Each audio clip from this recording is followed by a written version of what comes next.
नमस्कार, स्वागत है आपका समाज का सच में।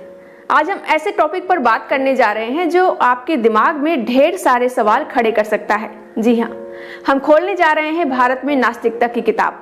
भारत, जहाँ धर्म, आध्यात्मिकता और संस्कृति का बोलबाला है। लेकिन क्या आपको पता है कि यहाँ नास्तिकता की जड़ें हजारों साल पुरानी हैं? इस वीडियो में हम खोजेंगे कि नास्तिकता आखिर क्या है, इसका भारत में इतिहास कैसा रहा है और आज के दौर में ये कहाँ खड़ी है। अगर आपको लगता है कि नास्तिक मतलब बस ईश्वर को ना मानना है तो रुकिए, ये उससे कहीं ज्यादा गहरा और गजब का है। तो तैयार हो जाइए इस तार्किक सफर पर चलने के लिए। और हाँ, वीडियो खत्म होने से पहले कमेंट में जरूर बताइए कि नास्तिकता आपके लिए क्या मायने रखती है। तो चलिए शुरू करते हैं। अगर आपको लगता है कि नास्तिकता कोई नया फैशन है तो आप गलत हैं। चलिए समय में पीछे चलते हैं, लगभग 2600 साल पहले, जब भारत में एक ऐसा दर्शन जन्मा जिसने धार्मिक मान्यताओं को हिलाकर रख दिया। इसका नाम था चार्वाक दर्शन या लोकायत। चार्वाक दर्शन का फंडा था, जो दिखता है वही सच है। न कोई ईश्वर है, न कोई आत्मा है, न स्वर्ग नरक, न पुनर्जन्म। इनका कहना था कि हमें सिर्फ प्रत्यक्ष प्रमाण पर भरोसा करना चाहिए। यानी अगर आप इसे देख, सुन या छू नहीं सकते तो वो सच नहीं है। चार्वाक ने उस समय वेदों और धार्मिक कर्मकांडों की जमकर खिंचाई की। वो पूछते थे, यज्ञ करने से स्वर्ग मिलता है तो कोई गया है वहां और वापस आकर बताया क्या?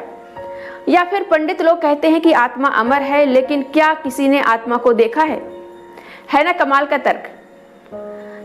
चार्वाक का एक और मस्त सिद्धांत था कि सुख ही जीवन का लक्ष्य है। वो कहते थे, जो है उसे जी लो, परलोक की चिंता छोड़ो। लेकिन उनकी ये बेबाकी सबको पसंद नहीं आई। उनके ग्रंथों को नष्ट किया गया और कई इतिहासकार कहते हैं कि उनकी आवाज को दबाने की कोशिश हुई, उनकी हत्या तक कर दी गई। फिर भी चार्वाक की सोच आज भी जिंदा है। तो दोस्तों, क्या आपको चार्वाक की ये बिंदास सोच कूल लगती है?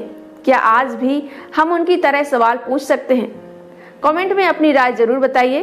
अब बात करते हैं एक ऐसे महान दार्शनिक की जिन्हें महामानव कहते हैं, जिनके विचारों में नास्तिकता की एक अलग ही छटा थी। जी हाँ, मैं बात कर रही हूँ गौतम बुद्ध की। हालांकि बुद्ध ने कभी साफ साफ ईश्वर को नकारा नहीं, लेकिन उनका पूरा दर्शन तर्क और अनुभव पर आधारित था। बुद्ध कहते थे, किसी बात को सिर्फ इसलिए मत मानो कि वो वेदों में या किताबों में लिखी है, कोई गुरु कह रहा है या फिर परंपरा में है। उसे अपने तर्क और अनुभव की कसौटी पर परखो। बुद्ध का फोकस था मानव जीवन के असल सवालों पर कि दुख क्या है, उसका कारण क्या है और उससे मुक्ति कैसे मिलेगी। उन्होंने स्वर्ग, नरक, आत्मा या ईश्वर जैसे सवालों पर ज्यादा जोर नहीं दिया। उनका कहना था कि इन बातों में उलझने से क्या फायदा, अपने कर्म सुधारो, नैतिकता अपनाओ और सच की खोज करो। बौद्ध दर्शन में नास्तिकता का ही एक रूप दिखता है। बुद्ध ने हमें सिखाया कि सवाल पूछना, संदेह करना और खुद की खोज करना ही सच्चा रास्ता है। तो क्या आपको बुद्ध की ये तार्किक सोच आज भी प्रासंगिक लगती है? क्या बौद्ध दर्शन को आप नास्तिकता का हिस्सा मानते हैं? कमेंट में अपनी राय शेयर करें। अब चलते हैं मध्यकाल की ओर। इस दौर में भक्ति और सूफी आंदोलन जोरों पर थे। मंदिर, मस्जिद, गुरुद्वारे गूंज रहे थे। लेकिन क्या इसका मतलब ये था कि नास्तिकता गायब हो गई? बिल्कुल नहीं। जैन और बौद्ध दर्शन में तार्किक और संशयवादी सोच हमेशा मौजूद रही, लेकिन नास्तिकता ने असल में फिर से उड़ान भरी 19वीं और 20वीं सदी में, जब भारत आजादी की लड़ाई लड़ रहा था। और इस दौर में कई ऐसी शख्सियतें उभरी जिन्होंने नास्तिकता को नई दिशा दी। पहले बात करते हैं हम अपने भगत सिंह की। भगत सिंह सिर्फ एक क्रांतिकारी नहीं थे, बल्कि एक जबरदस्त नास्तिक विचारक भी थे। उनके निबंध मैं नास्तिक क्यों हूँ में उन्होंने बड़े तार्किक ढंग से बताया कि वो ईश्वर में विश्वास क्यों नहीं करते। भगत सिंह का कहना था कि धर्म और ईश्वर के नाम पर अंधविश्वास फैलाया जाता है, जो समाज को गुलाम बनाता है। उन्होंने अपनी किताब में लिखा कि अगर ईश्वर है तो वो इतना क्रूर क्यों है, दुनिया में इतना दुख और अन्याय है। उनके लिए नास्तिकता का मतलब था तर्क, विज्ञान और इंसानियत में यकीन। भगत सिंह ने अपने विचारों को जेल में लिखा जब वो सिर्फ 23 साल के थे। उनका कहना था कि नास्तिकता हमें आजादी देती है, न सिर्फ अंग्रेजों से बल्कि अंधविश्वास और डर से भी। है ना गजब की सोच। तो आपने भगत सिंह का वो निबंध पढ़ा है? अगर नहीं तो उनकी किताब का लिंक डिस्क्रिप्शन में मिल जाएगा। कमेंट में बताइए कि भगत सिंह की नास्तिकता आपको कितनी प्रेरित करती है। अब बात करते हैं एक ऐसे शख्स की जिन्होंने नास्तिकता को सामाजिक क्रांति का हथियार बनाया। वो थे दक्षिण भारत के ईवी रामास्वामी, जिन्हें हम सब पेरियार के नाम से जानते हैं। पेरियार सिर्फ नास्तिक नहीं थे, वो एक समाज सुधारक और बागी विचारक थे। उनका मानना था कि धर्म और ब्राह्मणवाद ने समाज को बांट कर रखा है। पेरियार कहते थे कि धर्म लोगों को गुलाम बनाता है, खासकर दलितों, महिलाओं और शोषित वर्गों को। पेरियार ने ब्राह्मणवाद और हिंदू धर्म के कर्म कांडों की जमकर आलोचना की। वो पूछते थे क्यों मंदिरों में कुछ लोगों को प्रवेश नहीं मिलता, क्यों औरतों को दोयम दर्जा दिया जाता है। उन्होंने मूर्ति पूजा और धार्मिक रीति रिवाजों को खारिज किया और कहा ये सब अंधविश्वास है जो समाज को पीछे ले जा रहे हैं। पेरियार की नास्तिकता सिर्फ ईश्वर को न मानने तक सीमित नहीं थी, वो चाहते थे समाज तर्क और समानता पर आधारित हो। उन्होंने द्रविड़ आंदोलन को बढ़ावा दिया और तमिलनाडु में सामाजिक बदलाव की नींव रखी। उनके स्वाभिमान आंदोलन ने लोगों को सिखाया कि अपनी पहचान और सम्मान के लिए लड़ना कितना जरूरी है।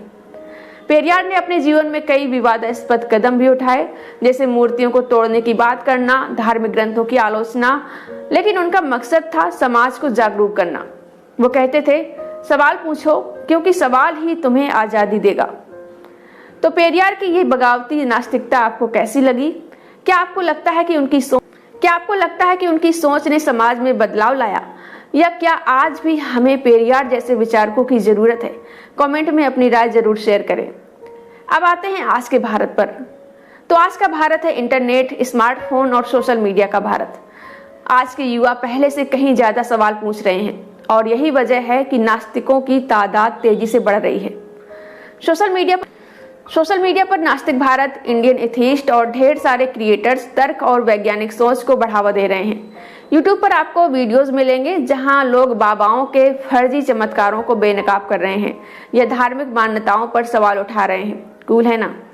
लेकिन नास्तिक होना आसान नहीं है। नास्तिकों को अक्सर परिवार या समाज से नफरत का सामना करना पड़ता है।